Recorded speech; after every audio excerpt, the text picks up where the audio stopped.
దేవుని గురించి నా జీవిత కాలంలో నేను ఒకటి అనుకున్నాను. నేను ఏం ప్రకటించాలనుకున్నా కానీ దేవుని కోసం ఇప్పుడు తప్ప నేను ఎప్పటికీ ప్రకటించలేను. మన రాత్రి కూర్చొని ఆలోచన చేస్తున్నాను. ఈ మధ్య సరిగా నేను మెసేజ్లు ప్రిపేర్ కాలేకపోతున్నాను. ఎందుకు ప్రిపేర్ కాలేకపోయానని చాలా బాధపడేవాడండి. అప్పుడు నా మనసులో ఒక చిన్న ఆలోచన వచ్చింది. ఎందుకో తెలుసు ఏంటంటే, దేవుని గురించి నేను ఏం చెప్పాలనుకున్నా ఈ 60 ఏళ్ళలోనే చెప్పగలను. 60 ఏళ్ళు దాటాను. ఒకవేళ నేను పరదేశికి వెళ్ళాను అనుకోండి, పరదేశంలో నా తండ్రి గురించి నేను ఏమైనా చెప్పుకోగలనా? పోనీలే, పరదేశంలో ఉన్న వాళ్ళంతా ఎవరో తెలుసా? అందరూ భక్తిపరులే, అందరూ నీతిమంతులే. మరి నువ్వు తప్పు చేయగరా అని చెప్పడానికి నాకు అవకాశమే లేదు. అసలు పరదేశంలో నేను అస్సలు ప్రకటించలేను. పోనీ పరలోకంలో ఏమైనా ప్రకటించగలనా? పరలోకంలో అవసరమే లేదు. దేవుని యొక్క గురించి చెప్పాల్సినంత కథే ఉండదు. ఆ రోజు నేను తీసుకున్న ఒక నిర్ణయము, నాకు ఉన్నది అవకాశం భూమి మీదనే. నా తండ్రి గురించి చెప్పాలన్నా కానీ, ఎంతోమంది జీవితాలు సరిదిద్దాలనుకున్నా, ఈ 60 ఏళ్ళు తప్ప నాకు వేరే ఆప్షన్ లేదు. అందుకే నేను మళ్ళీ ఒకటి ఫిక్స్ అయినా, ఈ 60 ఏళ్ళ జీవితాన్ని వృధాన చేసుకోకూడదు. నేను ప్రతి చిన్న ఆలోచనతో, అది ఏ విధముగా చేతనైనా కానీ, ప్రతి ఒక్క గుండెలో నా ప్రభు గురించిన మాట మోగించాలని మాత్రమే నేను బాగా ఫిక్స్ అయిపోయాను. పాతకాలంలో, రాజుల కాలంలో, రాజు ఎంటర్ అయ్యేటప్పుడు గేటు దగ్గర ఒకటి అడుస్తుంటాడు, చూసినాడా? నాకు వాడేనండి మార్గదర్శకం.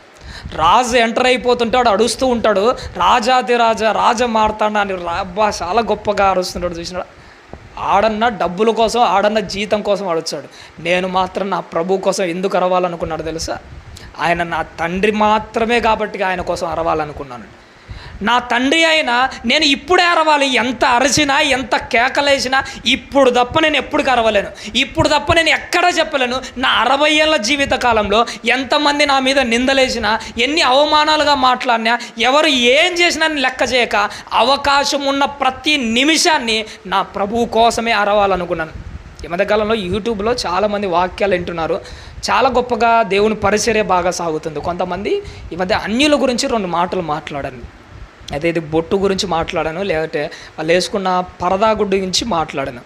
ఆ పరదా గురించి మాట్లాడేటప్పుడు కొంతమంది ఒక చిన్న కామెంట్ చేశాడు, అన్న ఏది ఏమైనా కానీ అలా కాకుండా సంపూర్ణంగా సావైన బతుకైనా నిలబడేట్టుగా ఏదైనా చేయండి, అదే వాక్యం చెప్పండి అని ఒక అన్న అన్నాడు. నేను అనుకున్నాను, కొత్తగా వచ్చారు వాళ్ళందరూ, కొత్తగా దేవుళ్ళకి వస్తున్న అన్ని, వాళ్ళు ముస్లిమ్స్ అయితేనేమి, హైందవులు అయితేనేమి, కొత్తగా వచ్చే వాళ్ళని భయపెట్టి వాళ్ళని పూర్తిగా రాకుండా చేయడం కంటే, దేవుని స్వీకరించడానికి, మళ్ళీ చెప్తాను, యేసుక్రీస్తు వారిని అన్యులు స్వీకరించడానికి ఉన్న ప్రతి చిన్న అవకాశాన్ని కూడా నేను విడిచిపెట్టకూడదు అనుకున్నాను.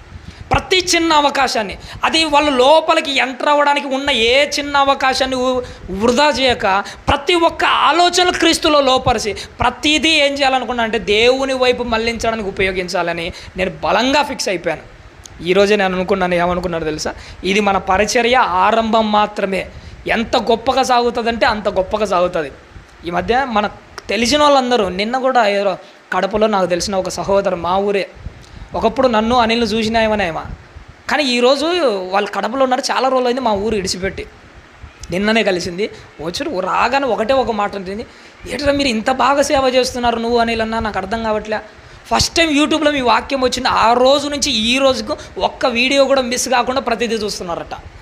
ఇలాంటి వాళ్ళు చాలామంది, అనిల్ అన్న వాళ్ళ చెల్లెలు ఎక్కడో ఇక్కడ దండలూరులో ఉంటుందట, ఏటన్నా ఇంత బాగా పరిచర్య చేస్తున్నారు, పూర్తిగా మన సేవ చేస్తున్నారు అని అంటున్నాడు. ఒక్కొక్కరి దగ్గరికి ఈ పరిచర్య పోతుంది. నేను అనుకుంటాను ఇది ఆరంభం మాత్రమే, చాలా గొప్పగా సేవ చేస్తాను. అందుకే నా మైండ్లో, నా హృదయంలో ఒకటి ఫిక్స్ అయిపోయాను, తెలుగు మాట్లాడే ప్రతి ఒక్కడి గుండెల్లో ఒక్క క్షణమైనా కానీ ఏదో ఒకరోజు యేసుక్రీస్తును గురించిన డమరూకం నేను మోగించే లోకాన్ని విడిచిపెట్టిపోతాను. ఆంధ్రప్రదేశ్లో ప్రతి ఒక్కడికి, వాడు ఈడు వాడు, ఈ కులము ఆ కులం, ఆ మతం ఈ మతము, ఈడు హిందువా ఈడు ముస్లిం అని తేడా లేకుండా ప్రతి ఒక్కరికి నేను అనుకున్నది, ఒక్క క్షణమైన యేసుక్రీస్తు వారి గురించిన మాట అని గుండెల్లో గుబులు పుట్టించే విధంగా మాట్లాడేనే ఈ లోకాన్ని విడిచిపెట్టుకోవాలని బాగా ఫిక్స్ అయిపోయాను. నేనైతే విడిచిపెట్టను. ఇది నా ప్రారంభమే అనుకుంటున్నాను, ముగింపు వరకు ప్రయాసపడతా. విడిచిపెట్టే ప్రసక్తే లేదు.